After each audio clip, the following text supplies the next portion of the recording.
ഈ ഒരു റൂമിൽ അവർ ഓരോ മൃഗത്തിൻ്റെയും പക്ഷികളുടെയും സൗണ്ടൊക്കെ ഇങ്ങനെ സെറ്റ് ചെയ്ത് വെച്ചിട്ടുണ്ട് കേട്ടോ.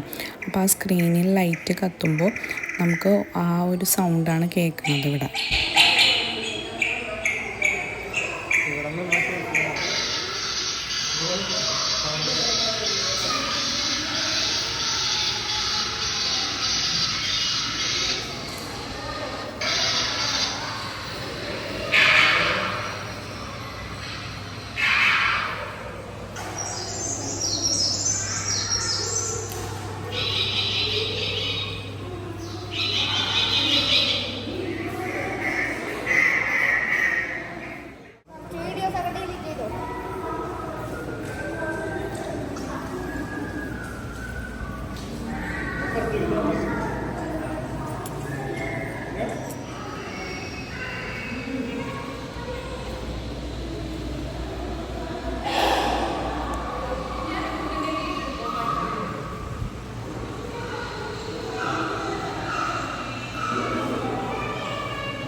മ്യൂസിയത്തിൽ നിന്ന് ഇറങ്ങിക്കഴിയുമ്പോൾ നമുക്ക് കുറച്ച് ആനകളെ കാണാം കേട്ടോ. അവിടെ തന്നെ കുറേ വർഷങ്ങളായി വളർത്തിക്കൊണ്ടിരിക്കുന്ന ആനകളാണ്.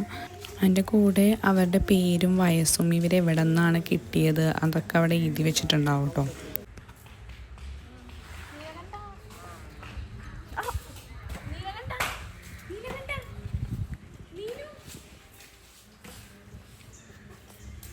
ഈ ഒരു ആനേനെ നിങ്ങൾ ചിലപ്പോൾ റീലിലും വേറെ വീഡിയോസിലൊക്കെ കണ്ടിട്ടുണ്ടാവും.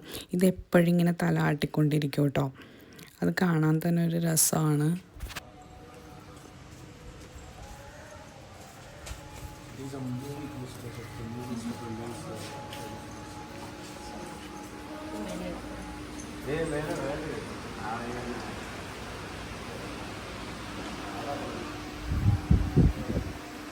ഇത് ആർട്ട് ഗാലറി ആയിരുന്നു കേട്ടോ. അത് കഴിഞ്ഞിട്ട് അവിടെ അടുത്ത് തന്നെ ഒരു 3D തിയേറ്റർ ഉണ്ട്. അവിടെ ഞങ്ങൾ കയറിയില്ല കേട്ടോ. അവിടെ നല്ല തിരക്കായിരുന്നു. അപ്പോൾ ഞങ്ങൾ ജസ്റ്റ് പുറത്തുനിന്ന് അത് കണ്ടിട്ട് അങ്ങോട്ട് തിരിച്ചു പോയി.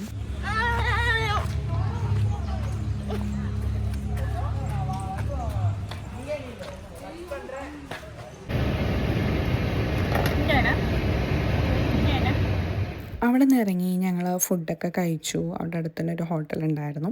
പിന്നെ കുക്കിക്കും ഫുഡ് കൊടുത്തു. കുക്കിയാണെങ്കിൽ ഫുഡ് കഴിക്കാൻ ഭയങ്കര മടിയാണ് കുക്കിക്ക്. എന്നിട്ട് ഞങ്ങൾ നെക്സ്റ്റ് ലൊക്കേഷനിലോട്ട് പോകാൻ